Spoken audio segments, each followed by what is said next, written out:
let us discuss the capacitors in series. That means in this case we have to discuss about the series combination of capacitors. Series combination of capacitors. You know about the capacitor. Capacitor, it is a set of conductors which holds the large number of charge and they are separated by a dielectric medium. Capacitor एक ऐसा arrangement होता है जहाँ पर हमको number of charges मिल सकते हैं, मतलब वहाँ पर बहुत सारे चार्जेस को हम लोग स्टोर कर सकते हैं और जहाँ पर पोटेंशियल कम हो जाता है। अगर हम किसी कंडक्टर की बात करेंगे तो जैसे जैसे चार्ज बढ़ाएंगे वैसे वैसे उसका पोटेंशियल बढ़ेगा, लेकिन जहाँ कैपेसिटर की अगर बात करेंगे तो आप जितना ज़्यादा चार्जेस बढ़ाते जाओगे उतना उसका पोटेंशियल कम होगा और उसका कैपेसिटी जो है वो बढ़ता जाएगा। Capacity means what is that? It is the ability to store the charge. मतलब उस कैपेसिटर के द्वारा हम लोग बहुत सारे चार्जेस को स्टोर कर सकते हैं और रिक्वायरमेंट के अकॉर्डिंग उन चार्जेस का यूज़ कर सकते हैं। This is the use of capacitor in the circuit. Now this capacitor can be connected in two ways. First is the series combination and second is the parallel combination. अगर आपको किसी circuit में capacitor को बढ़ाना है तो आप parallel combination use करो, कैपेसिटर को बढ़ाना है तो पैरेलल कॉम्बिनेशन यूज करो, और कैपेसिटेंस को कम करना है, कैपेसिटर को मतलब कैपेसिटेंस उसका प्रॉपर्टी जो है कैपेसिटेंस को अगर कम करना है तो आप सीरीज कॉम्बिनेशन का यूज करो। Capacitance means capacity. Capacitance is the property of capacitor. जैसा रेजिस्टर का प्रॉपर्टी रेजिस्टेंस होता है वैसा ही कैपेसिटर का प्रॉपर्टी कैपेसिटेंस होता है। Capacitance it allows the charge, resistance it opposes the charge. तो जैसा रेजिस्टेंस प्रॉपर्टी होता है उसी प्रकार से कैपेसिटेंस प्रॉपर्टी होता है, दोनों का फंक्शन डिफरेंट है, अपोजिट है। तो अगर आपको किसी सर्किट में कैपेसिटेंस कम करना है तो आप सीरीज कॉम्बिनेशन यूज कर लो, और किसी सर्किट में आपको कैपेसिटेंस अगर बढ़ाना है तो आप पैरेलल कॉम्बिनेशन का यूज कर लो। तो इस प्रकार से हम लोग आज डिस्कस करेंगे सीरीज कॉम्बिनेशन और parallel combination. So in the first case we have to discuss about the series combination of capacitors. So for that we have to take number of capacitors, and these capacitors are connected in series. They are connected in series, that means what is that? अगर इसको हम series में connect कर रहे हैं इसका मतलब किस प्रकार से कनेक्ट किया जाएगा? So when number of capacitors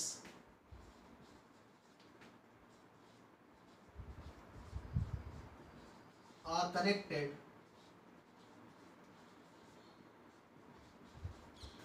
one after another, then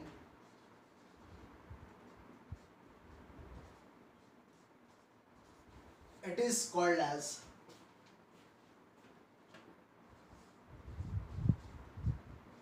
series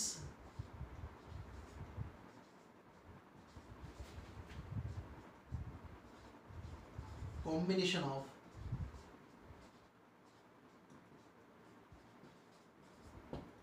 capacitors. When number of capacitors are connected one after another, then it is called as series combination of capacitor.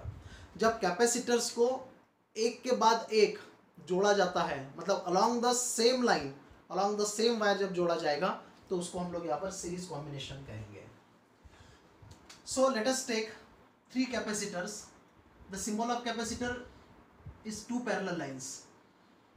तो यह पहला कैपेसिटर हो गया। Let us consider this capacitor is denoted by C1.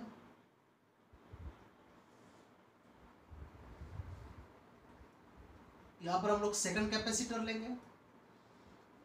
This capacitor is denoted by C2. एक और capacitor लेंगे and let us consider this capacitor is denoted by C3. So C1 is the capacitance of first capacitor, C2 is capacitance of the second capacitor and C3 is capacitance of the third capacitor, and these three capacitors are connected in series along with a cell of EMF E, Tk and rheostat RH. Rheostat RH.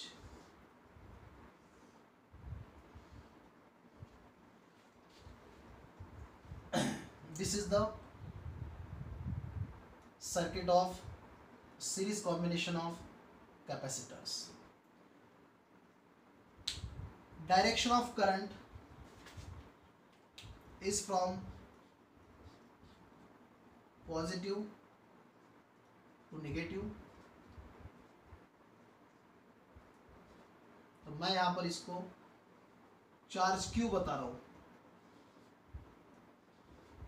Charge Q.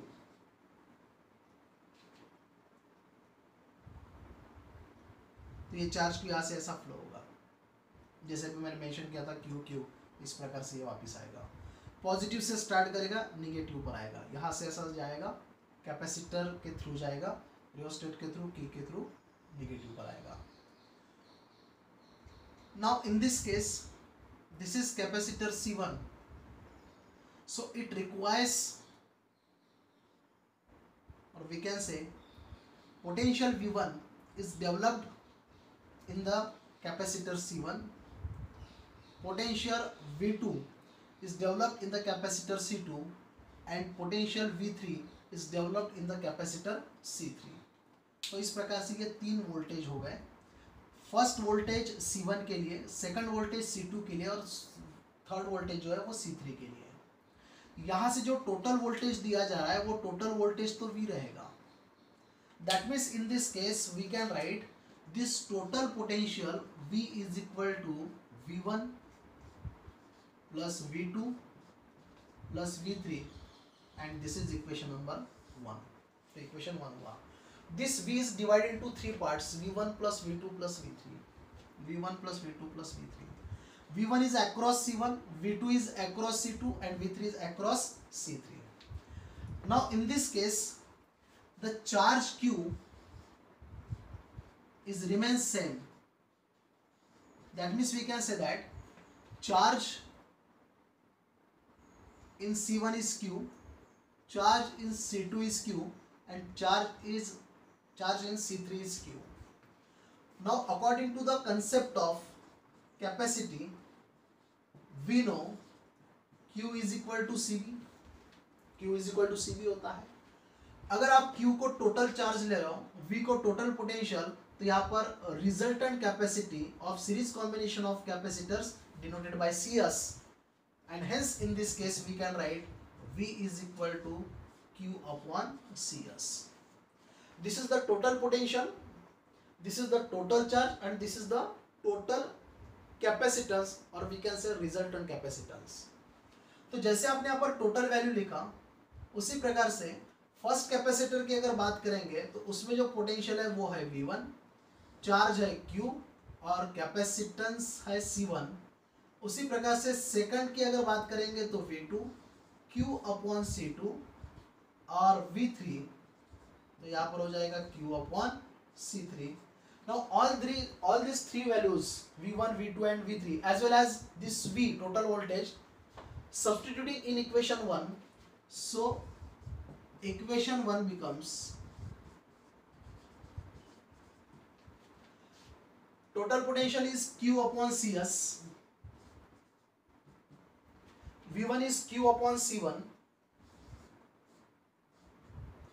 V2 is Q upon C2 and V3 is Q upon C3. इसमें से Q common आकर इस Q के साथ cancel होगा और आपको जो रिजल्टेंट मिलेगा 1 upon CS is equal to 1 upon C1 plus 1 upon C2 plus यहाँ पर आ जाएगा 1 upon C3. Now this is the result of series combination of capacitors. Now this is the reciprocal of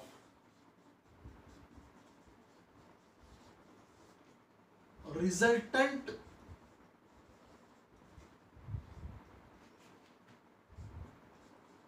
capacitance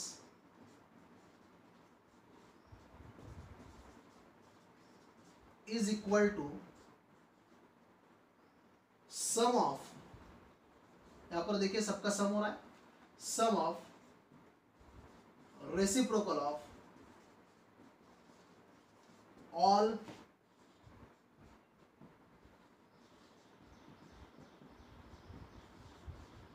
individual capacitance. तो जो resultant होगा, जिसको हम लोग यहां पर 1/CS कह रहे हैं, ये सभी इंडिविजुअल के रेसिप्रोकल के सम के बराबर होगा, जिसके कारण जो रिजल्टेंट कैपेसिटेंस है वो C1 से कम होगा, रिजल्टेंट कैपेसिटेंस जो है वो C2 से कम होगा, रिजल्टेंट कैपेसिटेंस जो है वो C3 से कम होगा। अगर आपने ऐसे n नंबर ऑफ कैपेसिटेंस लिए तो ये जो रिजल्टेंट है वो Cn से भी कम होगा। That means whenever we have to decrease the resultant, or we can say total capacitance of circuit, then use the series combination। तो सीरीज कॉम्बिनेशन का यूज करके हम लोग किसी भी सर्किट का जो रिजल्टेंट कैपेसिटेंस है उसको कम कर सकते हैं, उसको डिक्रीज कर सकते हैं। So this is about the series combination of capacitors. In the similar manner we can find out the formula for parallel combination of capacitors. So let us discuss about the parallel combination.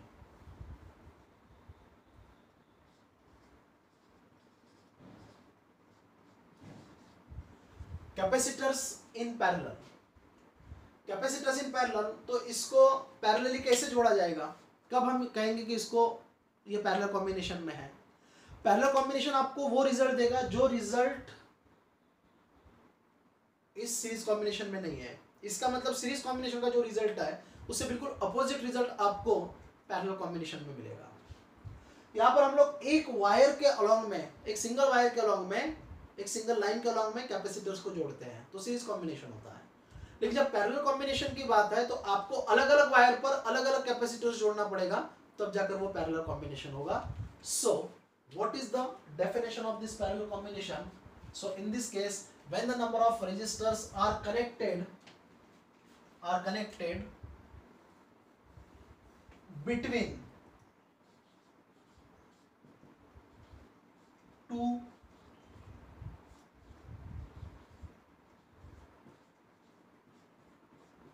common points, then it is called as series, it is called as parallel combination of capacitors. तो यहां पर ये हटेगा,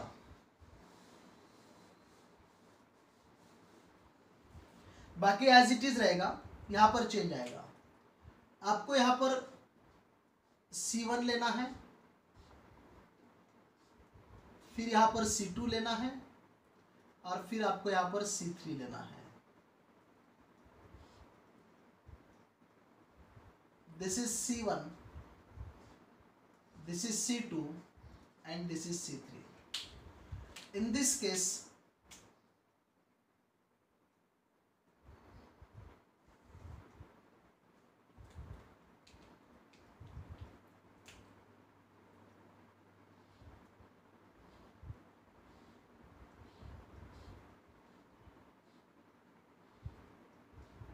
this is C2,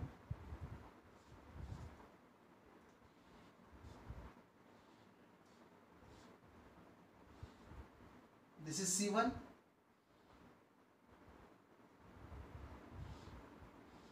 and this is C3.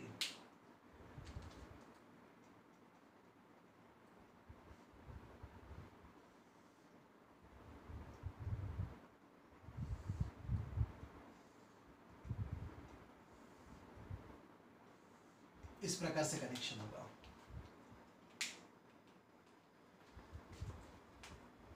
Charge Q इस point से divide होगा।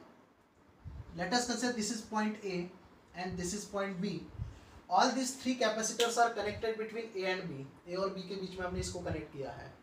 That means we can say that when the number of capacitors are connected between two common points A and B, then it is called as the parallel combination of capacitors. तो यहाँ पर तीन अलग अलग branches आने के कारण charge divide होगा। So Q1 is charge stored in C1, Q2 is stored in C2 and Q3 is stored in C3. That means in this case potential remains same, V यहाँ पर सेम होगा और Q जो है वो हो जाएगा Q is equal to Q1 plus Q2 plus Q3।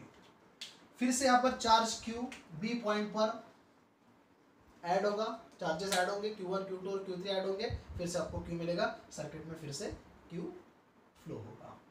तो इस प्रकार से यहाँ पर V सेम होगा और चार्ज जो है वो डिफरेंट रहेगा। So according to concept of capacity Q equal to CV, now in this case this resultant capacity is denoted by CP, total charge is Q, resultant capacitance is CP and total voltage is V, and therefore charge across first capacitor is Q1, first capacitance C1 फिर V। उसी प्रकार से second के लिए अगर find out करोगे तो आपको C2 भी मिलेगा। उसी प्रकार से आप थर्ड के लिए अगर लिखोगे तो Q3 is equal to C3 into V मिलेगा। And in this case equation 1 becomes, equation 1 में ये सब पूरे वैल्यूज जो है वो सब्सटीट्यूट करोगे तो इक्वेशन 1 मिलेगा Q is equal to CPV, Q1 is C1V, Q2 is C2V and Q3 is C3V। इसमें से V कॉमन आएगा और इस V के साथ कैंसिल होके आपको यहाँ पर मिलेगा CP is equal to C1 plus C2 plus C3 and this is the resultant capacitance of capacitors in parallel combination and hence we can write here so that the resultant capacitance is equal to sum of all individual capacitance, and in this case this is the sum of all the individual capacitance, so that CP is greater than C1, CP is greater than C2, CP is greater than C3, and if there are n number of capacitors then CP is greater than Cn. That means whenever we have to increase the resultant capacitance of a circuit, then we have to use the parallel combination of capacitors. So definition, when the number of capacitors are connected between two common points, between two common points, दो common point के बीच में हमने जोड़ा है, जैसे यहाँ पर diagram में दिया हुआ है, A और B कॉमन पॉइंट लिया, दोनों के बीच में हमने तीनों को जोड़ दिया। There are three branches, so charge get divided. So Q equal to Q1 plus Q2 plus Q3. Potential remains constant. तो A से लेकर पॉइंट B तक का जो पोटेंशियल होगा वो V होगा। That means V is common for C1, C2 and C3. According to concept of capacity Q equal to CV होता है। यहाँ पर ये पैरेलल कॉम्बिनेशन होने के कारण मैंने CP लिया, टोटल चार्ज Q और टोटल वोल्टेज V हुआ। इंडिविजुअली अगर लिया जाए तो Q1 equal to C1V, Q2 is equal to C2V, Q3 is equal to C3V। ये पूरी वैल्यूज इक्वेशन 1 में सब्सटीट्यूट करोगे, V को कॉमन अगर लोगे तो आपको CP is equal to C1 plus C2 plus C3 मिलेगा। इसका मतलब जो रिजल्टेंट होगा वो हमेशा हर इंडिविजुअल से ज़्यादा ही होगा। That means whenever we have to increase the resultant capacitance in the circuit, then we have to use the parallel combination of capacitors. So this is about the series combination of capacitor and the parallel combination of capacitor. Thank you.